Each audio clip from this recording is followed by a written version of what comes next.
Из года в год летом Абхазия принимает сотни тысяч гостей. В 2021 году был достигнут самый высокий за все послевоенные десятилетия показатель – 1,5 миллиона туристов. В этом году, еще в преддверии начала туристического сезона, эксперты предсказывали самый высокий, пожалуй, даже ажиотажный спрос. И, очевидно, не прогадали.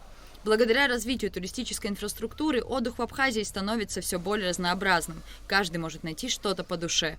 Плюсы то, что здесь песочек, очень хороший вход, народу не так много. Мне кажется, в Гагре там еще больше людей. Здесь чисто, ухожено, лежаки есть, берег хороший. В целом, не знаю, здесь только плюсы пока. Минусов не увидели. Мы первый раз приехали в Абхазию.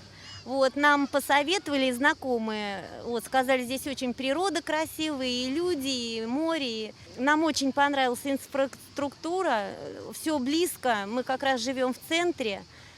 И вода вкусная у вас мы попробовали, и люди очень доброжелательные, теплые. Только плюсы, мне кажется, минусов нету, да, все. Пляж, песочек, камень, обстановка, все тихо, спокойно. Мы остались на съемной квартире. Бюджет не намного бюджетней. 2500 рублей стоит квартира. Дешевле, чем в России. Раза в 1,5, да. Были 4 дня в Адлере. Кошмар. Поэтому, так. Моко-пляж, по мнению многих посетителей, идеальное место для отдыха. Развитая инфраструктура и, конечно же, отсутствие гальки подходит для комфортного времяпровождения у моря в жаркие солнечные дни. Пологое дно прекрасно подходит для детского отдыха. Вход на территорию пляжа бесплатный, но аренда шезлонга и зонтиков за отдельную плату. Плюсы, что все чисто достаточно, ухожено. А минус, что цена, мне кажется, дороговато до зонтики. Там 600 рублей. Мне кажется, рублей 300 это было бы, наверное, оптимально для туристической зоны. В этом году на набережной Махаджиров открылся Гранд-отель. В современном и комфортном отеле есть все, что необходимо для отдыха. Бассейн, услуги бара, кафе, просторные номера, Wi-Fi. Жилой фонд отеля – 6-этажный корпус и 8 четырехместных бунгало. Всего 40 номеров. По словам администрации, все номера на данный момент заняты, спрос однозначно высок, и номера бронируются уже на сентябрь. Цена за номер в Гранд-отеле стартует от 5000 рублей за ночь, за стандартный номер на двоих. Комплексный завтрак включен в стоимость. Нам хотелось какой-то такой необычный отель, и когда мы посмотрели проспекты, решили, что он очень необычный, решили посмотреть воочию, действительно ли это так. Первое впечатление очень хорошее, ребенок с нами приехала. Она вообще сказала, я попала в сказку.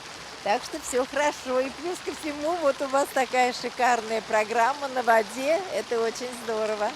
Я думаю, что, конечно, если бы было и, допустим, обеды, ужины, наверное, было бы удобнее. Еще со времен СССР местом притяжения туристов является санаторий МВО, расположенный в центре города. МВО – это целый курортный городок, на территории которого находится 2 корпуса на 36 номеров и высотный корпус «Бриз», в котором более 100 номеров. Жилой фонд санатория составляют номера категорий люкс, полулюкс, стандарт и эконом. Питание гостей осуществляется 3 раза в день в столовой. Ценообразование очень демократичное. Цены за номера от 1500 рублей. Однако, по мнению некоторых гостей, условия в санатории подойдут далеко не всем. Бронировали через интернет. Условия немножко не совпадают с тем, что описано. Допустим, Номера по рекламе, выглядело все гораздо приличнее, скажем, да, а номера желают лучшего. То есть номера, конечно, здесь такие не очень. Кстати, покушать здесь тоже очень не очень, скажем так, да. По сути, мы кушать практически не ходим. Соответственно, цене. То есть мы, в принципе, думали получше будет, но и рассчитывали на то, что там уровень будет соответствующий качеству. Да, то есть, в принципе, за эти деньги нормально. Смысл был море замечательное, поэтому менять что-то, все равно мы туда приходим только ночевать. А покушать здесь есть где и так найти покушать, поэтому ничего страшного. На данный момент, по словам администрации МВО, объект находится на базе Госкомимущества. Корпуса санатория давно не ремонтировались, инфраструктура явно напоминает о временах СССР. Однако, каждый гость нашей страны индивидуален. Для многих именно санаторий МВО стал излюбленным местом и подошел для семейного комфортного отдыха. Нам наш номер полулюкс очень нравится. Он на 13 этаже, и такой обзор прям на море, вид очень красивый на горы. Очень нравится столовая, очень. Вот большие порции готовят, видно, с душой и с таким вниманием.